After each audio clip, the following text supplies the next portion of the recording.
Ahora, conforme comenzamos a ver los elementos del juicio injusto y legal de Jesús, comencemos con el primer aspecto, la confrontación ilegal injusta. Observe el versículo 57.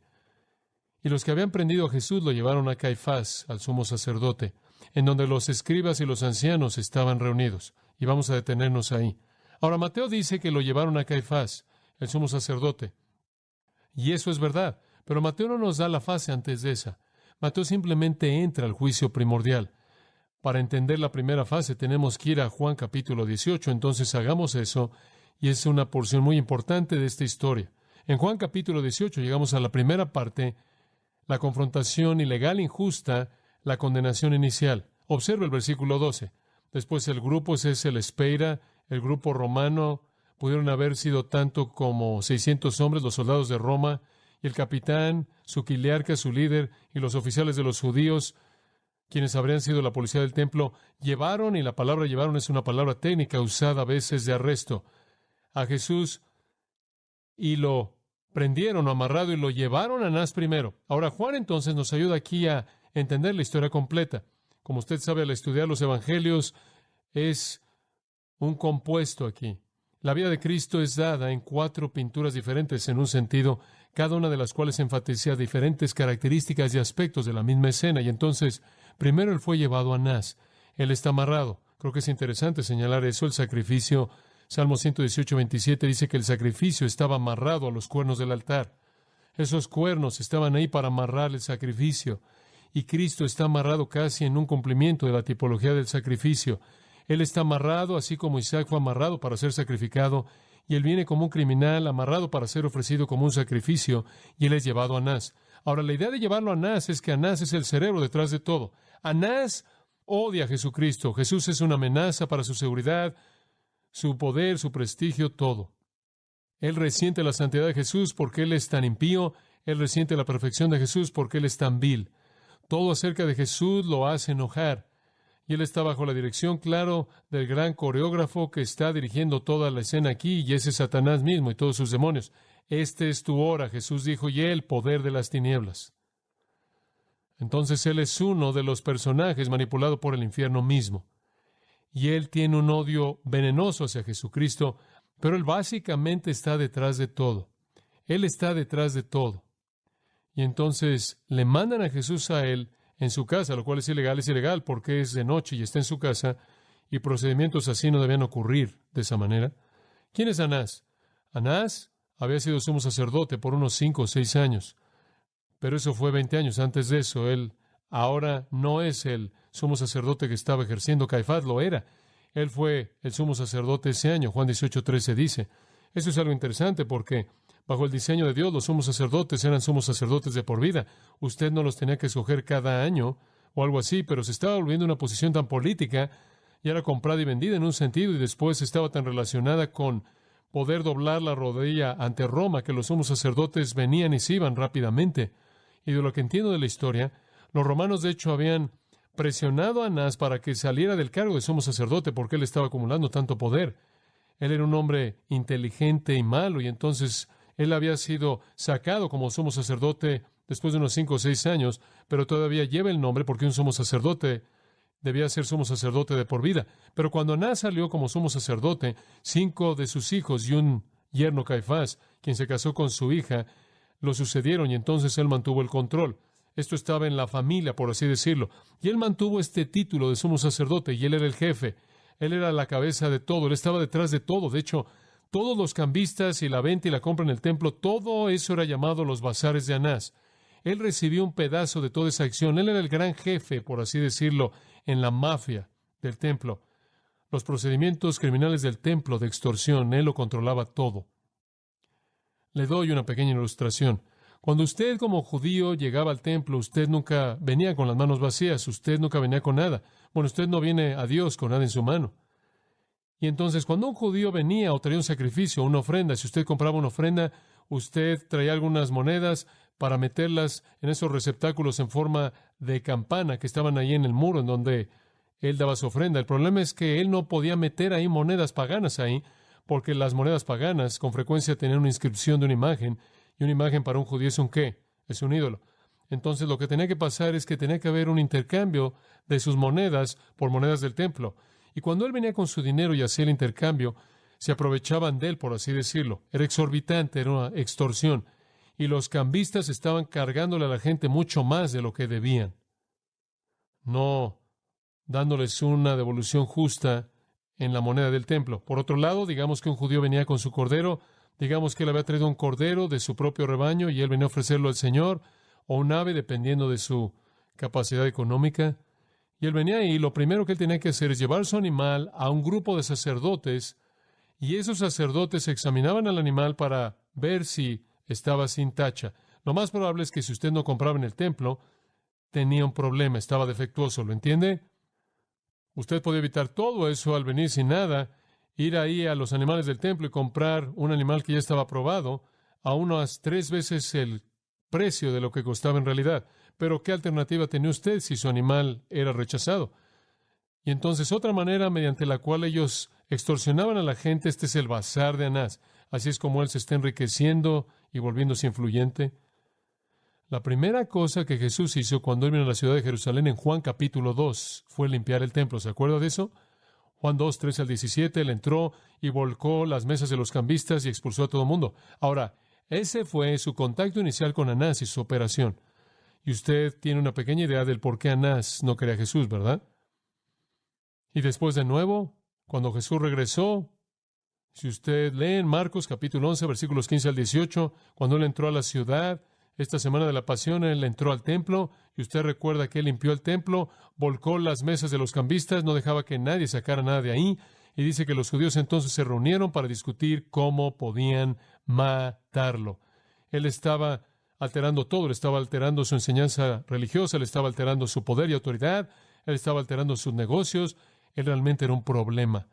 Y él dijo en ese momento, ¿se acuerda usted cómo es que la casa de mi padre, si debe ser una casa de oración, ustedes la han convertido en qué?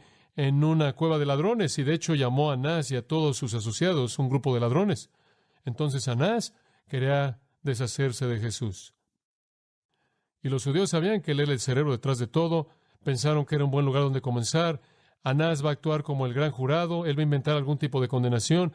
Y vamos a traer esa condenación contra Jesús, lo vamos a llevar al Sanedrín, condenarlo y ejecutarlo. Ahora observe Juan 18, 19, vea lo que pasó.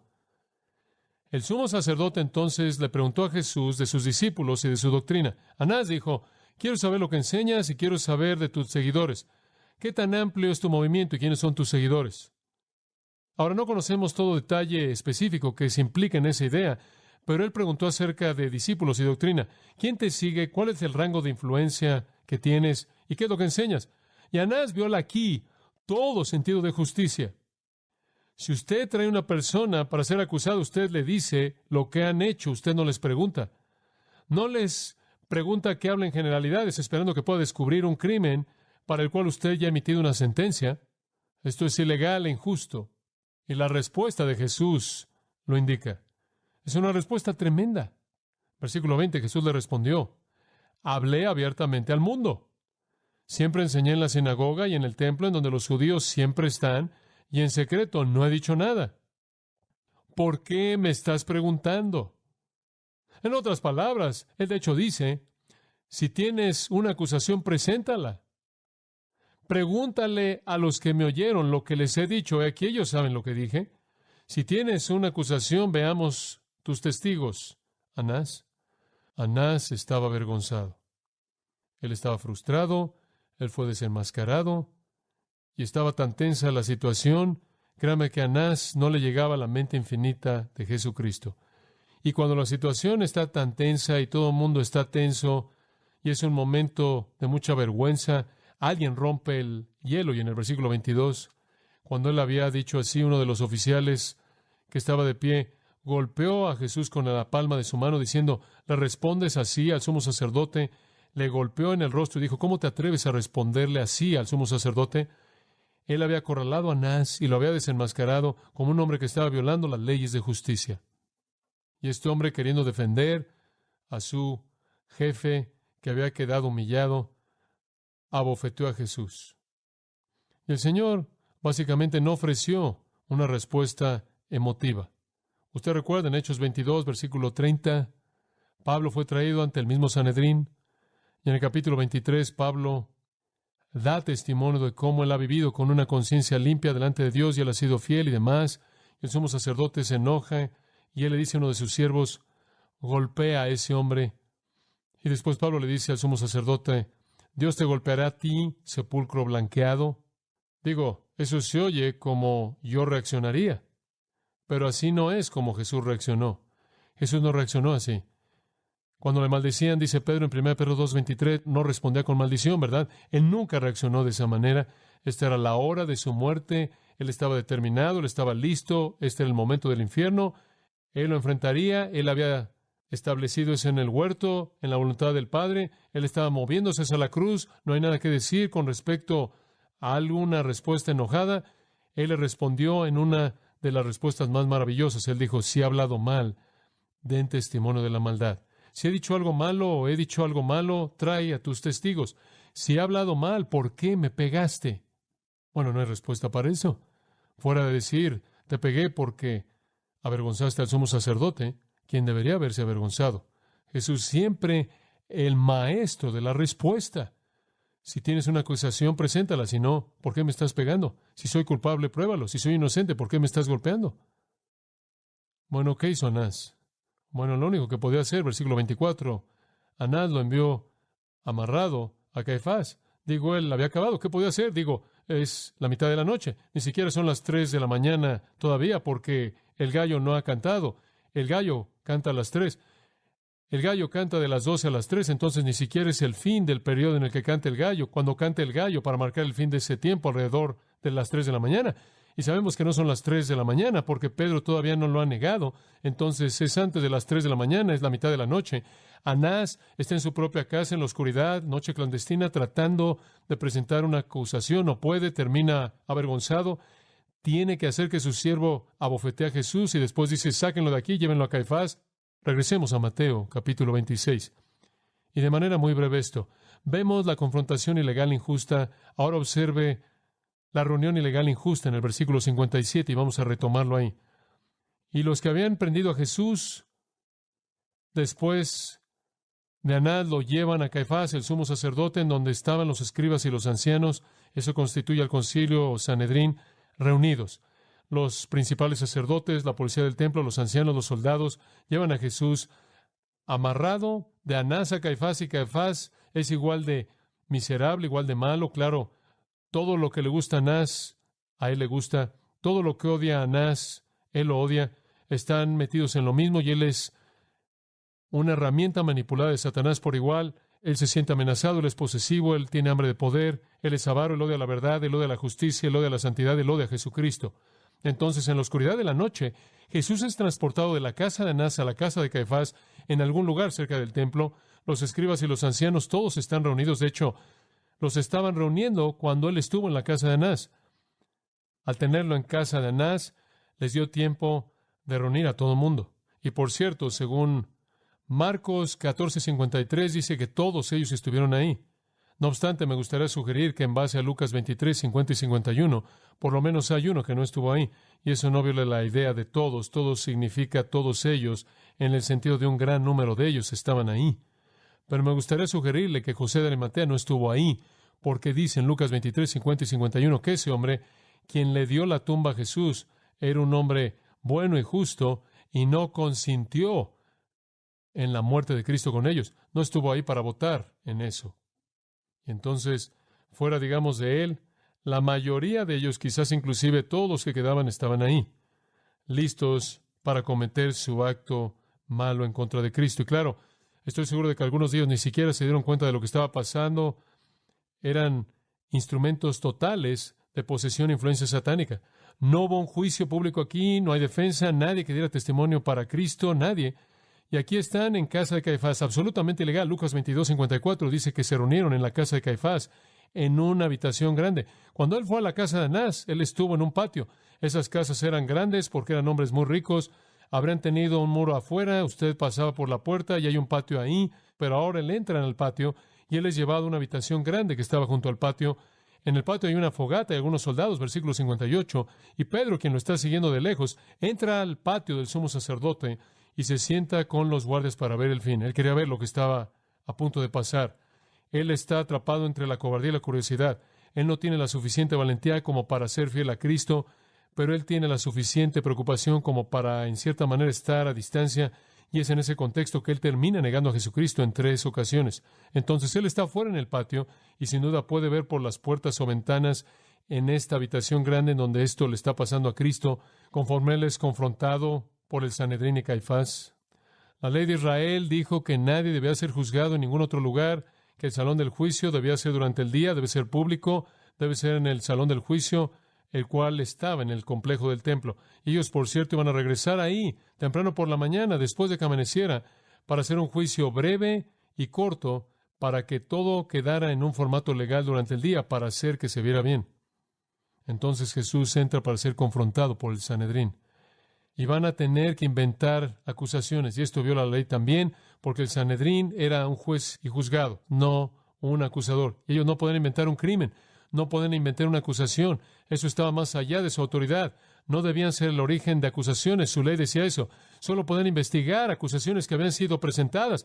Y debido a que la sesión con Anás no presentó una acusación, no tenían nada con qué trabajar, entonces tuvieron que traer acusadores. Tenían que inventar un crimen y después juzgarlo. Lo único que tenían era una sentencia. Tenían que inventar un crimen para ir con ella. Entonces todo era ilegal e injusto. El tiempo era de noche, eso es ilegal. El lugar, la casa del sumo sacerdote, ilegal. El procedimiento, no hay crimen. La función, acusador en lugar de juez y juzgado. La temporada estaban haciendo esto en el día de una fiesta, en el tiempo de la fiesta, cuando algo así no podía llevarse a cabo. El soborno de un traidor llamado Judas. Y no se toleraba el soborno. Y entonces todas las ilegalidades del juicio ante Anás son multiplicadas en esa reunión del Sanedrín y Caifás en su casa. Y otro pensamiento que quiero darle hoy es la conspiración ilegal e injusta. La conspiración ilegal e injusta. Simplemente vea brevemente el versículo 59. Ahora los principales sacerdotes y los ancianos y todo el concilio buscó testigos falsos en contra de Jesús para matarlo. ¿Sabe usted lo que querían hacerle a Jesús? ¿Descubrir la verdad? No, no querían descubrir la verdad. ¿Querían hacer qué? ¿Cuál es el propósito? Matarlo, querían matarlo. Ahora, la única manera en la que usted puede matar a un hombre inocente es que haya personas que mientan acerca de él. Los únicos testigos que podían dar testimonio en contra de Jesús eran mentirosos, porque Él era una persona perfecta. Él era Dios perfecto en carne humana, y la perfección no viola nada. Entonces nunca hubo un crimen. Él nunca hizo algo mal, jamás, en ningún momento, de ninguna forma. Por lo tanto, las únicas personas que podían condenarlo serían mentirosos. Entonces, salieron a la mitad de la noche tratando de agitar, encontrar algunos mentirosos que entrarían y harían aquello que su ley condenaba de manera tan vehemente. Pero sus pasiones estaban tan controladas por el odio y tan dominadas por Satanás y las fuerzas demoníacas que estaban detrás de esta actividad. Y esto estaba tanto dentro del consejo predeterminado de Dios que Jesús iba a morir por los pecados del mundo, que era como si fueran arrastrados en una inundación absoluta. Y aquí están haciendo aquello que han pasado su vida entera no haciendo. Tratando de salvar a personas del testimonio de testigos falsos y ahora tratando de conseguir a testigos falsos para que mientan y así matar a alguien. Impensable que los jueces hagan algo así, pero estaban tramando su muerte. Ahora tenían que tener testigos porque dice en Números 35, Deuteronomio 17, Deuteronomio 19, que usted debe tener 2 o 3 testigos. Entonces todos los principales sacerdotes y ancianos del concilio, todo el Sanedrín, buscó testigos falsos en contra de Jesús para que pudieran matarlo. Como puede ver, Jesús nunca estuvo en un juicio justo. Él no fue condenado por algo que él había hecho. Él fue condenado debido a odio. Y el versículo 60 dice, subraya estas palabras, pero no lo hallaron, pero no hallaron ninguno. Nadie tuvo éxito. Dice usted, ¿acaso nadie vino? Oh, sí, algunos vinieron seguro. El versículo 60 dice, aunque muchos testigos falsos vinieron, no encontraron nada. Digo, nadie podía presentar un testimonio viable.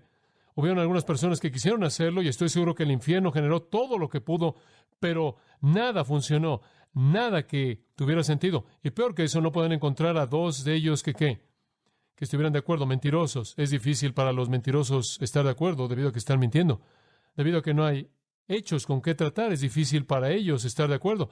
Dice en Marcos 14:56, porque muchos dieron testimonio falso en contra de él, pero su testimonio no estuvo de acuerdo. Su testimonio no estuvo de acuerdo. Consiguieron este hombre, y todo el mundo inventó una mentira diferente y no podían encontrar continuidad alguna. Bueno, la frustración se incrementa hasta que finalmente 2 testigos falsos vinieron. Aquí vienen 2 que se han reunido y en cierta manera han alineado su historia. Y dicen, dijo, versículo 61, puedo destruir el templo de Dios y construirlo en 3 días.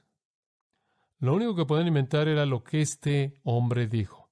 Eso es sorprendente. Digo, esa fue una generalización grande. Este hombre dijo, en Marcos, el pasaje paralelo de nuevo 14, versículo 57, escuche esto. Estos 2 testigos dijeron, destruiré este templo que es hecho con manos y en 3 días construiré otro sin manos. Es interesante, el Señor nos ha dado estas 2. Uno de ellos tiene un testimonio registrado en Mateo. El testimonio del otro está registrado en Marcos. Observe la diferencia. El hombre en Mateo dice, yo puedo destruir el templo. El del registro de Marcos, destruiré el templo. El hombre en Mateo dice, y lo edificaré en 3 días. El hombre en Marcos dice, y en 3 días edificaré otro sin manos. Esto ni siquiera está de acuerdo. Lo que es interesante es que dicen que Jesús dijo esto y él no dijo eso. En Juan 2:19 él dijo, destruid este templo y en 3 días lo levantaré. Y él habló del templo de su cuerpo. Pero están tratando de inventar una mentira acerca de él diciendo, yo haré o yo puedo destruir el templo. Él nunca dijo eso. Él dijo, destruyan este templo y yo lo voy a construir. Pero se unieron y torcieron y permitieron esto. El problema es que los 2 no estuvieron de acuerdo. Simplemente no era la realidad y los sacerdotes lo sabían. E hicieron a un lado el asunto después de esto. Ahora quiero que escuche algo. Estas personas nunca debieron haber sido admitidas como testigos. Como mencioné antes, un testigo tenía que conocer el año, el mes, el día, la hora del día y el lugar del testimonio dado de la supuesta acusación que estaba siendo presentada. Y habían reglas muy estrictas acerca de los límites de desacuerdo que eran tolerados entre testigos. No habrían calificado en absoluto. Ahora, quiero llevar esto a una conclusión con un pensamiento muy importante. Escuche, si yo no supiera que Jesucristo era perfecto, si yo no supiera que Jesucristo era absolutamente sin pecado, el Hijo de Dios como Él dijo serlo, este incidente por sí solo me convencería que lo era. Realmente no necesitaría nada más y le voy a decir por qué. El infierno está a cargo de todo esto. Satanás ha entrado en Judas.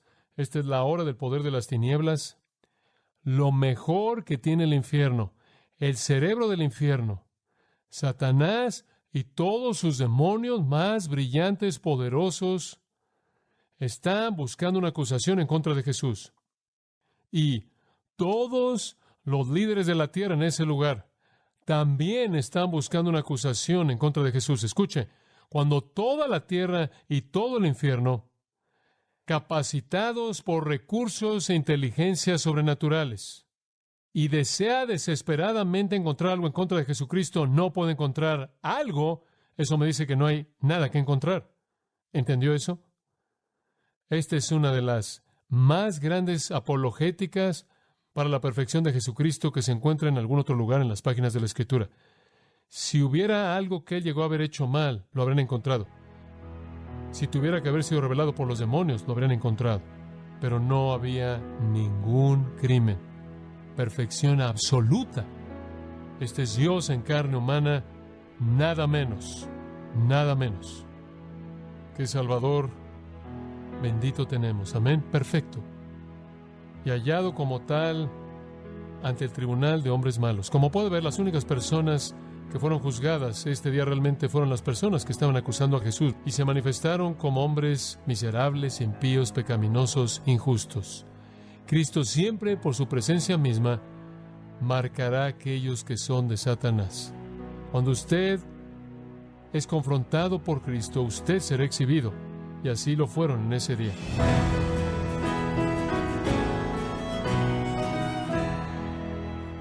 John MacArthur nos mostró el testimonio convincente de la deidad de Cristo, expuesta en el hecho de que todos los poderes del infierno y de la tierra no pudieron hallar culpa alguna o acusación sobre el Hijo de Dios.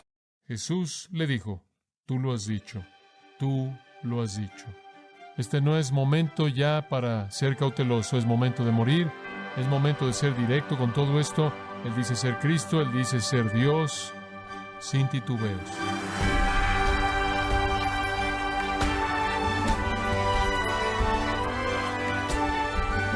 Bienvenido a su programa Gracias a Vosotros con el pastor John MacArthur. Cuando la policía detiene a una persona, tiene la obligación de leerle los derechos Miranda al detenido. Básicamente se trata de notificarle al detenido que puede mantenerse en silencio y obtener asistencia de un abogado. ¿Qué derechos le fueron otorgados a Jesús la noche de su arresto ilegal? En nuestro programa de hoy, John MacArthur continúa su enseñanza acerca de las circunstancias y las personas involucradas en el injusto arresto y juicio de Jesús. Parte de la serie titulada Jesús juzgado, aquí en Gracia a Vosotros. Ahora, la última vez comenzamos a ver esta sección. Voy a mencionar brevemente lo que vimos y vamos a continuar con el texto de hoy. Primero vino la confrontación ilegal injusta y partimos de este texto y fuimos a Juan capítulo 18 porque la primera fase fue ante Anás. Anás no pudo enfrentar a Jesús, no pudo tratarlo, no podía enfrentar sus respuestas y él lo envió a Caifás y al Sanedrín y allí es donde lo retomamos en el versículo 57. Le llevaron al sumo sacerdote Caifás, a donde estaban reunidos los escribas y los ancianos. El Sanedrín, la corte judía suprema. Esta es la reunión ilegal, injusta, y en esa reunión ilegal, injusta, llegamos a un tercer punto, la conspiración ilegal, injusta. Comenzando en el versículo 59, descubrimos que no pudieron inventar algo de qué acusar a Jesús y entonces buscaron testigos falsos. De hecho, van a pagarle a la gente para que mienta acerca de Jesús. Ni siquiera pueden encontrar personas que hagan eso. Finalmente, encuentran a dos de ellos, versículo 61, dijeron que él dijo que él podía destruir el templo de Dios y construirlo en 3 días. Y sabemos a partir del Evangelio de Marcos, inclusive esos dos no podían estar de acuerdo en lo que dijeron que Jesús dijo. Bueno, Caifás está frustrado y realmente ha llegado al punto simplemente de entrar en acción. Y llegamos al cuarto punto, la condenación ilegal e injusta. Observe lo que sucede conforme la frustración ha incrementado. Están apresurados, tienen que terminar esto, condenar a Jesús, terminar antes del amanecer porque la gente va a empezar a salir, porque la gente quiere a este hombre Jesús, él es muy popular y tienen miedo de lo que pueda suceder. Tienen que firmar esto, sellarlo, empacarlo, enviarlo, por así decirlo, antes del amanecer, antes de que la multitud comience a tener una función, y entonces se están moviendo lo más rápido que pueden y quieren limpiarlo todo, usted sabe, para que puedan participar de la Pascua con manos sin sangre, por así decirlo. Y en el versículo 63 dice, Jesús mantuvo su paz. El texto griego continuó en silencio, lo cual significa que continuaron molestándolo. Caifás debió haber continuado molestándolo para que dijera algo, y él continuó en silencio. El profeta Isaías dijo que cuando él fue guiado a su juicio, fue como un cordero ante sus trasquiladores, que no abre la boca. Así él no abrió su boca. Él no abrió su boca. Y Caifás sabía que no era el silencio de la culpabilidad, fue el silencio de la inocencia, fue el silencio de la dignidad, fue el silencio de la majestad, fue el silencio de la integridad, fue el silencio de la confianza. Y ese silencio era ensordecedor, paralizador, y solo la reverberación de las palabras de los testigos falsos que rebotaban ahí en ese lugar, y el aire era pesado de culpabilidad, y el silencio condenador de Jesús, la injusticia, el odio de los corazones de los hombres, la maldad de sus palabras hacían que el aire fuera eléctrico, y lo único que podían oír era el eco de sus propias palabras malas, y anhelaban que Jesús perforara ese silencio doloroso con algo por lo cual pudieran condenarlo, para quitarse su culpabilidad. Desesperadamente querían que ese silencio fuera roto por algunas palabras de defensa personal por parte de Jesús, para que pudieran continuar de manera legítima su ataque. Pero fueron reprendidos por su silencio perfecto santo. Y después Caifás llegó al fin y explotó. Y terminó con cualquier otro plan para traer testigos y traer a personas para que testificaran contra Jesús. Y en el versículo 63, entonces el sumo sacerdote le dijo, te conjuro, eso significa te llamo a un voto, juramento solemne por el Dios viviente. Y él usó un juramento que es el juramento más sagrado que un judío jamás podía invocar. Esto es decir, responde esta pregunta con veracidad en base a que tú estás haciendo un juramento ante el Dios viviente. Esto es el Dios que está vivo y te oye, el Dios que está vivo y castiga a los mentirosos, el Dios quien es un Dios de verdad. Te conjuro, te llamo juramento por el Dios viviente en cuya presencia tú estás, que nos digas si eres tú el Cristo, el Hijo de Dios. Y aquí él va a la yugular. Esto es lo que ellos quieren que Jesús diga, porque para ellos decir que es el Hijo de Dios es decir que es deidad, y decir que es deidad es blasfemia si usted no es Dios. Solo Dios tiene el derecho.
Hacer eso.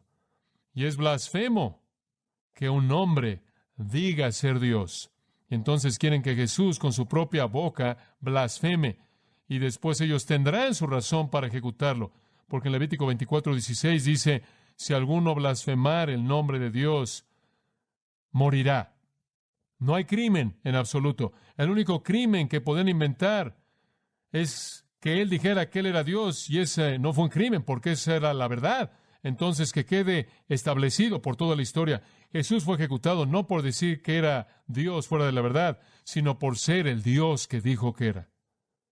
Él irrumpe la escena con el último plan y coloca a Jesús bajo el juramento pesado. Usted lo puede encontrar en Levítico 5:1 y Primero de Reyes 22:16. Te conjuro por el Dios viviente, frente al Dios que vive y castiga a los que mienten. Dinos la verdad en primer lugar. ¿Eres tú el Mesías? ¿Eres tú el Mesías, el prometido, el Rey prometido? Usted sabe, él decía ser el Mesías. En Lucas 4:21 él leyó la escritura de Isaías en la sinagoga, cerró el rollo en sus manos, lo bajó y dijo, este día, esta escritura es cumplida en vuestros oídos. En otras palabras, yo soy el Mesías, yo soy aquel de quien la escritura habla. Y él se encontró con la mujer en Samaria y ella dijo, sé que el Mesías viene. Y él dijo, el que habla contigo es él. Él afirmó de manera muy abierta y de manera muy incisiva ser el Mesías ungido y prometido, libertador y salvador de Israel. Eso no fue algo que él negó, eso fue algo que él afirmó. El hecho mismo de que Caifás lo preguntó indicaba que ellos sabían que era verdad. Y cuando él entró montando en la ciudad de Jerusalén, Mateo 21 registra lo que dijeron, Hosana al Hijo de David, bendito es el que viene en el nombre del Señor. Todos esos fueron títulos mesiánicos, nombres mesiánicos, sí. Era claro que él había dicho ser el Mesías.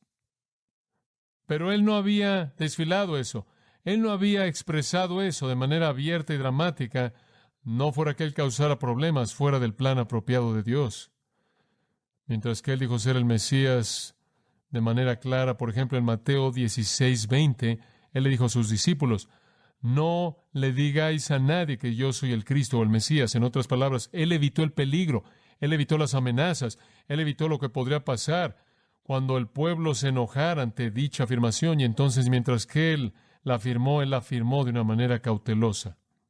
Además, ellos sabían que él había dicho que él no era solo el Mesías, aunque había estado en cierta manera en el trasfondo, él también dijo ser el Hijo de Dios. Esa es la razón por la que Caifás le preguntó, ¿eres tú el Hijo de Dios? ¿Qué quiso decir con eso?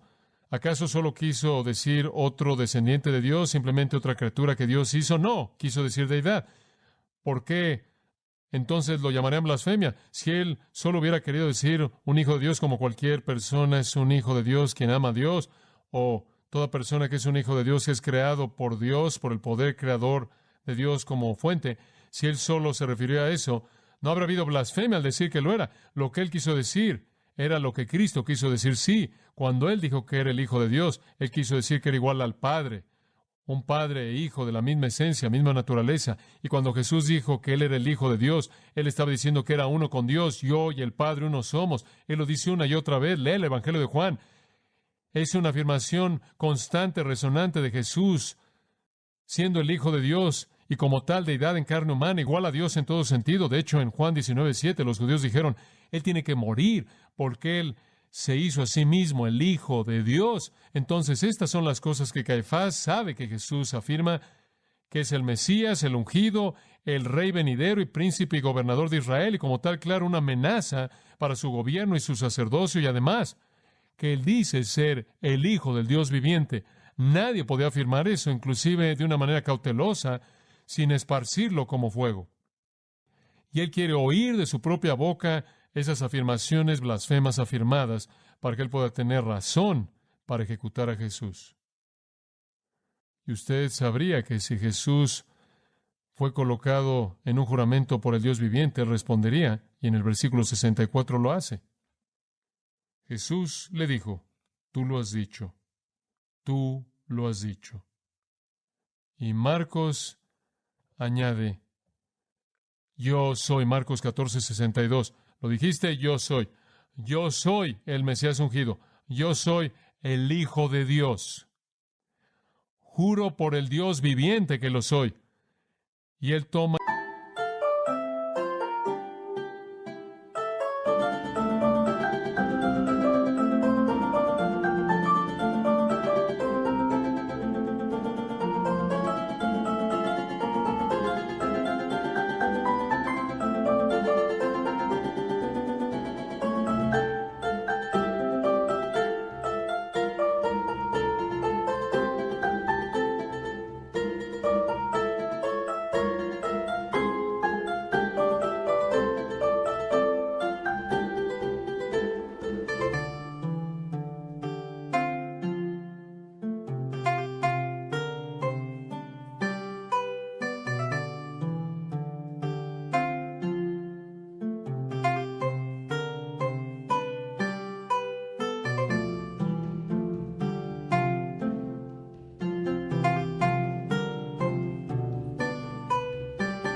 el juramento del Dios viviente y dice que es verdad.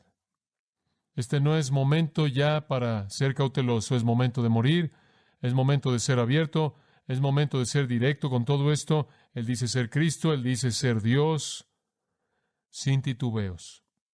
Y después, para que quede claro su punto, él cita de Daniel 7, 13 y 14, una de las profecías grandes y conocidas mesiánicas. Tú lo has dicho, y además os digo, y aquí él cita esta profecía de Daniel 7, 13, 14 del Mesías, que desde ahora veréis al Hijo del Hombre sentado a la diestra del poder de Dios y viniendo en las nubes del cielo. ¡Qué afirmación tan sorprendente! Sí, dice él, yo soy Dios y pronto me verás exaltado a la diestra del poder. Literalmente el poder en el texto, esa es una paráfrasis para Dios. Me verás exaltado a la diestra de Dios y algún día viniendo en las nubes del cielo. Y él habla aquí del hecho de que él va a ser exaltado para una coronación y él regresará a la tierra como juez y rey para establecer su reino eterno. ¡Qué afirmación! Yo soy aquel de quien Daniel habló. Cuando Daniel bosquejó cómo el Mesías vendría y sería exaltado, cómo el Mesías sería levantado a la diestra de Dios, cómo el Mesías descendería en nubes de gloria, él habló de mí. Y desde ahora, observe esto, subráyelo. Veréis, lo verás. En otras palabras, Caifás, esta no es la última vez que me vas a ver, me vas a volver a ver, Me vas a ver cuando venga en las nubes de gloria como juez de toda la tierra. Me vas a ver en el juicio del gran trono blanco, cuando llame de las tumbas a todos aquellos que han vivido y me han rechazado, y a mi Padre. Y me volveré tu juez eterno. Esta no es la última vez. Desde ahora verás que seré exaltado a la diestra y vengo en poder y gloria como el Rey ungido y juez. Sí, yo soy el ungido. Sí, yo soy el Hijo del Hombre, el Hijo de Dios. Y Él se llama a sí mismo aquí Hijo del Hombre, porque esa es la frase que es usada en la profecía de Daniel, y ese fue su título común para sí mismo. Él es Hijo de Hombre, Hijo de Dios, plenamente hombre, plenamente Dios. Y entonces Él se ha condenado a sí mismo a los ojos de ellos por sus propias palabras. Eso es injusto y ilegal. Ellos dicen que Él se ha culpado a sí mismo con dicha blasfemia. Él tiene la audacia de afirmar el cumplimiento de Daniel 7, 13 y 14, de ser igual a Dios y elevado a la diestra de Dios, y de hecho eso es exactamente correcto. Hebreos 1 dice que Jesucristo fue la imagen exacta de la persona de Dios, la representación perfecta de Dios. Y cuando Él hubo terminado su obra, fue exaltado a la diestra de Dios y ha tomado su lugar a la diestra de Dios, y algún día, dice la Escritura, vendrá en gran gloria en las nubes del cielo. Mateo 24, 30, Mateo 25, Él ya lo había dicho. Y entonces Jesús está diciendo, mi muerte me llevará a la presencia de Dios para mi coronación. Me quedaré a la diestra de Dios como rey y gobernante, y la diestra era la mano de poder y expresión, y regresaré en gloria. Y aquellos que ahora están en juicio en contra de Cristo algún día serán juzgados por Él. Los lugares serán invertidos. Entonces, esa condenación injusta e ilegal de Cristo, mediante sus propias palabras, causa, versículo 65, la conclusión ilegal e injusta. El sumo sacerdote rasgó sus vestiduras, diciendo, ha blasfemado. ¿Qué más necesidad tenemos de testigos? Él acaba con ese plan entero de testigos. Olvídenlo. He aquí, ahora mismo habéis oído su blasfemia. ¿Fue blasfemia? ¿Fue la afirmación de Jesús de ser Dios blasfemia? ¿O lo era o no lo era? No, no lo era. Porque lo que Él dijo fue verdad. ¿No es cierto? Era verdad. Pero el sumo sacerdote no quería conocer la verdad. Él no quería examinarla. En Juan 10, 37 al 39, Jesús dijo, si mis palabras no los convencen, vean mis obras. Deben probar quién soy. Dijeron que hizo milagros. Sabían que Él resucitó a Lázaro de los muertos. No había duda al respecto. Sabían que Lázaro estuvo muerto. Había un funeral. Y supieron que Él vivió. No querían conocer la verdad. Cerraron sus mentes a ella por temor a ella. Y hay personas así en la actualidad que rechazan a Cristo no porque lo han examinado y han descubierto que no es así, sino porque tienen miedo de examinarla. Y porque va a voltear su vida de cabeza y va a exhibirlos por lo que realmente son. Y prefieren irse al infierno ciegos que descubrir la verdad. Increíble. Y entonces Él hace lo que un sumo sacerdote tiene el derecho de hacer, según Levítico 21:10. El sumo sacerdote no podía rasgar sus vestiduras por su propia tristeza.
Pero se esperaba que Él rasgara sus vestiduras cuando Dios era deshonrado, y entonces Él hace una pequeña obra de teatro. Él no está triste. Él no está triste porque el nombre de Dios ha sido deshonrado. Él está feliz porque Jesús ahora puede ser ejecutado. Él está gozoso, pero Él presenta una pequeña obra de teatro. Esto es actuación, y Él entra en alguna especie de teatro antiguo, lo cual era típico entre la gente antigua, quienes cuando querían expresar tristeza o aflicción o emoción intensa, rasgaban sus vestiduras. Pero el sumo sacerdote rasga sus vestiduras y declara blasfemia externamente, queriendo aparecer como que defendía la santidad de Dios, internamente gozoso por deshacerse de Jesucristo, fuera quien fuera. Y dice, ¿qué más necesidad tenemos de testigos? Lo acaban de oír, esto es blasfemia, ese es el final del juicio. Se acabó. Nadie que testifique a favor de Jesús, no hay evidencia de nada, no hay prueba de que Él de hecho no era el Hijo de Dios. Se acabó. Versículo 66, ¿qué os parece? ¿Tengamos un veredicto? Y respondiendo ellos dijeron, erró de muerte. Y todos comienzan a gritar, y esto no es según el protocolo judicial en absoluto. ¿Dónde está el escriba que está registrando? ¿Dónde está el que está escribiendo los sís y escribiendo los nos? Y esperando que cada uno emita su voto con una pausa, para que cada uno sepa la seriedad de su decisión. Es tumulto. Es una multitud ciega, clamando por sangre. No hay justicia en absoluto. No hay voto. Este es el gobierno de la multitud. Él es culpable de muerte. Él es un blasfemo. Y por cierto, Marcos 14:64 dice que fue unánime. Todos aportaron. El voto cuidadoso, normal, fue expulsado. No hubo escribas que llevaran el registro. Este es el gobierno de la multitud. En una nota final, hemos visto la confrontación ilegal, injusta, la reunión, conspiración, condenación y la conclusión. Quiero mostrarle una cosa más. Y esto le va a decir realmente en dónde estaban sus corazones. La conducta ilegal, injusta. Observe cómo responden. Esta es la Corte Suprema de Israel. Escuchen. Esta es la aristocracia religiosa del judaísmo. Versículo 67. Entonces le escupieron en el rostro y le dieron de puñetazos, y otros le abofeteaban, diciendo, profetízanos, Cristo, ¿quién es el que te golpeó? Esta es la aristocracia judía.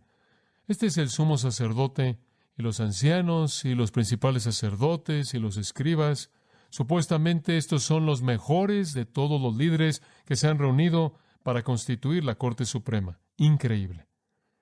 Para mostrarle cuán absolutamente poseídos estaban por los demonios del infierno. Y en Lucas 22:65 dice, hicieron muchas otras cosas para blasfemarle. Observe eso. Hicieron muchas otras cosas para blasfemarle. Escuche, el blasfemo aquí no es Jesús. Los blasfemos son todo el resto de estas personas. Jesús dijo ser Dios. Eso no es blasfemia, eso es verdad. Escupir al rostro de Dios, eso es blasfemia. Esto es blasfemia de un tipo absolutamente inconcebible. Y nos dice también en los otros registros de los evangelios que colocaron una prenda sobre su cabeza para que él no pudiera ver, y después lo golpearon y le pidieron que dijera, ¿quién te abofeteó? Si tú eres el Mesías, dinos quién te abofeteó. Es absolutamente aterrador. Para los judíos, la señal suprema de menosprecio era escupir.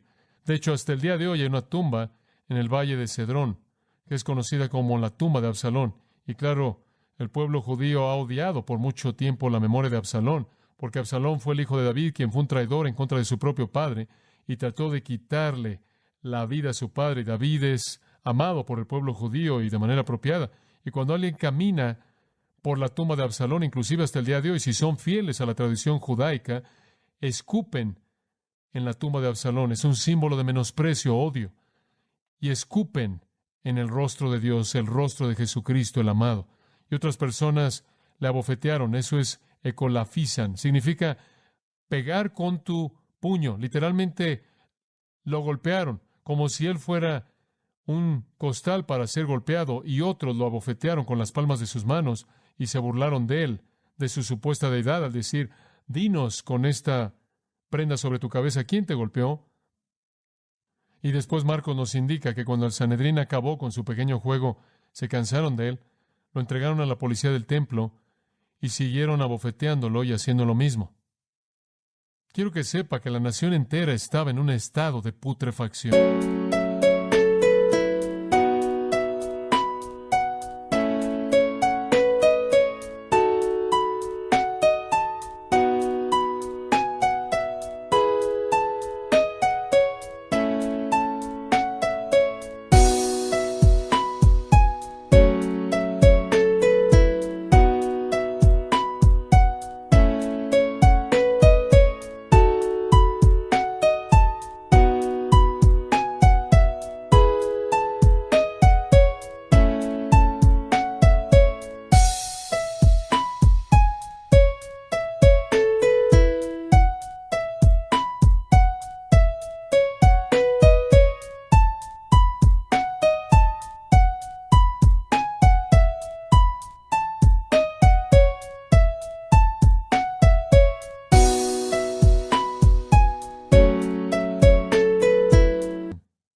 era nada más que un cadáver en estado de putrefacción esperando ser comido por el águila romana, y vino muy pronto, en el 70 después de Cristo.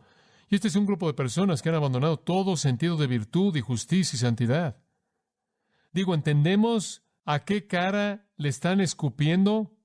La cara de aquel que les sonrió a multitudes y les enseñó a amar a sus enemigos, la cara de que siempre sonrió ante la llegada de un niño, la cara de aquel que mostró gracia resplandeciendo cuando un pecador se volvió un santo. La cara de uno que reflejó el corazón amoroso de Dios es inconcebible. La blasfemia es devastadora, profundamente molesta. Pero usted entiende lo que está pasando aquí, ¿no es cierto? Que todo esto no es nada más que una actuación. Usted tiene algunos líderes religiosos aquí que pretenden conocer a Dios, pero la realidad del asunto es que cuando uno viene a ellos, que es Dios, le escupen. Están tan lejos de la verdad y desean proteger su propio poder y prestigio y posición y mantener su máscara, la máscara de su supuesta justicia. Prefieren eso en lugar de conocer la verdad y escupen a aquel que se las trae. Y usted dice, es horrendo, es increíble. Y le digo que cualquier persona hasta el día de hoy que rechaza a Jesucristo está con aquellos que escupieron. Digo, simplemente así es. Jesús dijo, si no estás conmigo, estás en contra de mí. Y la ironía de la situación es que aquellos que juzgan de manera errónea a Jesús, un día serán juzgados de manera correcta por Él. Los lugares serán invertidos. Aquí encontramos a jueces que no son nada más que criminales.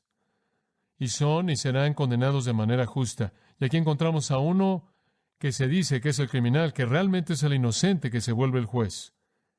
Si usted juzga de manera equivocada a Jesucristo, Él no lo va a juzgar a usted de manera equivocada. Él lo va a juzgar a usted de manera correcta. Aquí está el pecado condenador, es el pecado de incredulidad. Es el pecado de la incredulidad, soberbia, impenitente, independiente, autosuficiente. Es el pecado de estar separado de Cristo y pensar que usted puede estar bien con Dios sin Él. De intentar mantener una relación de Dios por mí mismo, sin pasar por el mediador. Veo esta escena y me veo abrumado por la gracia de Cristo. Mi juicio merecido es implementado en su juicio inmerecido. Mi sentencia merecida es implementada en su sentencia inmerecida. Mi ejecución merecida es cumplida en su ejecución inmerecida. Mi condenación merecida es cumplida en su condenación inmerecida. Coloco mi fe en Jesucristo y todo esto es por mí. ¿No es eso algo maravilloso? Digo, Dios debería escupirme en el rostro y golpearme y abofetearme y ejecutarme y condenarme. Pero Cristo tomó mi lugar.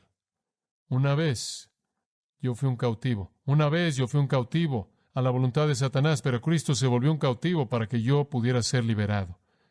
Una vez yo fui rechazado, un alma perdida, sin comunión, pero Cristo se volvió rechazado y solo, dejado por todos los suyos para que yo para siempre me volviera un miembro de la familia de Dios.